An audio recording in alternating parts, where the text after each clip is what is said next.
Today, in this video I'm going to talk about Canada immigration new update. Today I'm going to talk about why officials continue push for border reopening. If you are interested in this topic, please watch till the end of this video for latest immigration updates and news. Please like this video, subscribe to the YouTube channel and don't forget to hit that notification bell icon. Let's get into the video.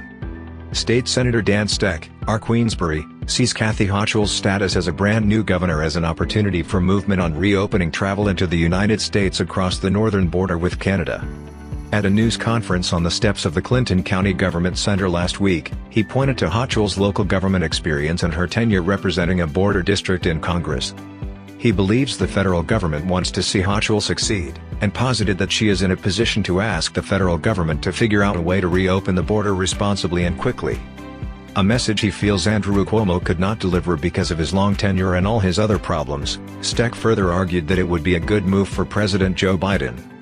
He needs to establish some level of success, credibility and competence that I think he's been short on in other areas recently, and so this is an opportunity for both of them to deliver for their constituents, not just in northern New York, but from Maine all the way to Puget Sound. Canada began allowing Americans fully vaccinated against COVID-19 to cross northward at the beginning of August, following more than 16 months of bilateral restrictions that had effectively shut down non-essential crossings.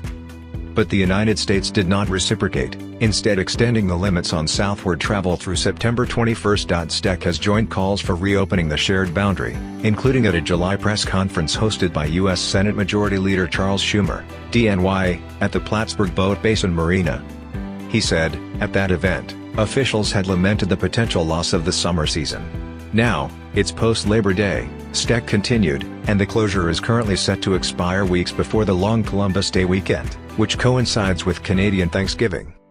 It's a long weekend for both countries on both sides of the border that historically has seen a tremendous amount of cross-border traffic for family gatherings, but with the family gatherings obviously economic benefit.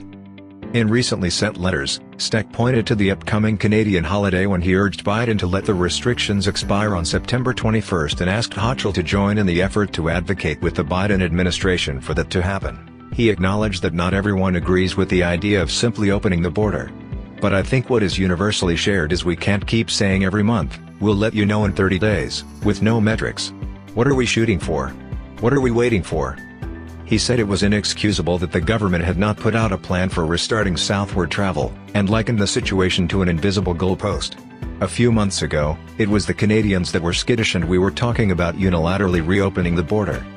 Now, here we find ourselves in mid-September and it's flip-flopped where the Canadians are the ones that are allowing vaccinated New Yorkers in, but the United States has not reciprocated that, and, again, that's no way to treat your best friend on the international scene. If the Canadians can figure out how to open the border to us, how is it that the United States can't figure out a way to open the border to them? The federal government has the resources and authority to act, Steck said. There's a lot of people making an awful lot of money that have a lot of letters after their name working for the Biden administration that ought to be able to figure out a plan for the border post-haste. Clinton County Legislature Chair Mark Henry said, though the county's economy is doing fairly well, it would be naive to think it wouldn't be doing much better if Canadians could visit to use Plattsburgh International Airport, visit area restaurants and stay at local hotels. Hall said the ongoing border closure hurts the airport, he said, and he expressed frustration with whoever first developed the now trademarked 30-day extensions of the restrictions. According to Hall, planes with Canadians on board are flying into the airport every day, then picking up their motorhomes. Those can be transported across by commercial transport businesses.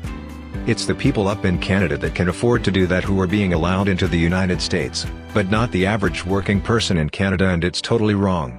According to a news release from State Assemblyman D. Billy Jones's office, Jones, D. Shattagalig, and fellow Council of State Government East Canada U.S. Relations Committee Co-Chair Guy Ouellet, a member of the National Assembly of Quebec, recently passed a resolution in support of the U.S. and Canadian governments working together to reopen the border at the organization's annual meeting. The border should not just be open to those who have the means to fly, and there are ways for the border to reopen safely so that families can be reunited, Jones said in a statement. Canada opened their borders to Americans, and it is about time that the United States reciprocated. Ouellette posited that the faster the border is freely opened, the faster a return to normal life can hopefully occur. North Country Chamber of Commerce President Gary Douglas said the ongoing restrictions were getting discouraging, though the advocacy by state and federal representatives was appreciated. You would think the partnership between the two countries would be a priority, but, I hate to say it, its place on the current federal priority list seems to be somewhere below pineapple sales in green. Hopefully the details and information as presented in this video is helpful.